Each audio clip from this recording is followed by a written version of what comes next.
मित्र हो, लिंगपिसाट भोंदू बाबा नाशिकचा अशोक खरात बघा, त्याचा उकिरडा जेवढा उकरला जातोय तेवढी अधिकाधिक गंभीर प्रकरणं त्यातून बाहेर पडत आहेत.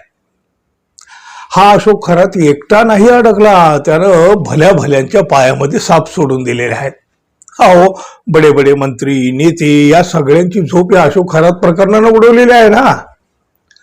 आणि मग त्यामध्ये एकनाथ शिंदे गटातले नेते अधिक चर्चेत आलेले आहेत.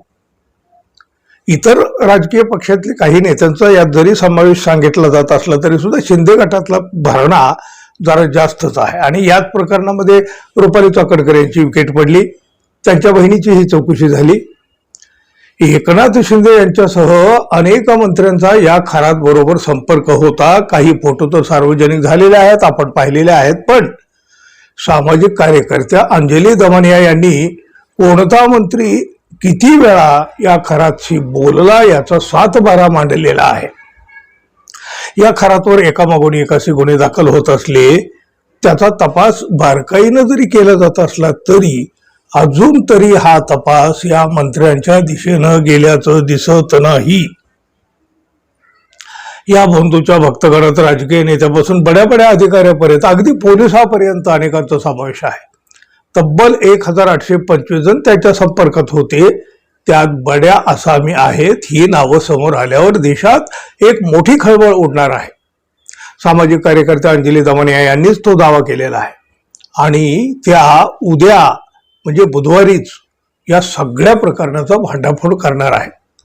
आपल्याकडे असे 1825 नंबर आहेत की ज्यांनी या अशोक खरातला फोन केले आणि अशोक खरातनं त्यांना फोन केलेले आहे. या सगळ्या नंबर्समध्ये धक्कादायक बाब म्हणजे त्याच्यात IG लेवलचे अधिकारी, PI, सिनियर PI, तहसीलदार, डेप्युटी कलेक्टर आणि इतकंच नाही तर राजकारण्याचा सुद्धा समावेश आहे. नावं ऐकून तुम्हाला धक्का बसेल असे राजकारणी त्याच्यात आहेत, असा दावा अंजली दमनिया यांनी केलेला आहे. आणि मग याचा सविस्तर असा धमाका त्या उद्या करणार आहेत. पोलीस हवालदारापासून अगदी बड्या अधिकाऱ्यापर्यंत अनेकांची नावं यामध्ये आलेली आहेत, अशी त्यांची माहिती वरिष्ठ अधिकाऱ्यांना म्हणजे पोलीस अधिकाऱ्यांना दिली आहे, असं सुद्धा दमनिया यांनी सांगितलं आहे. आणि उद्या त्याचाच सविस्तर खुलासा ते करणार आहेत.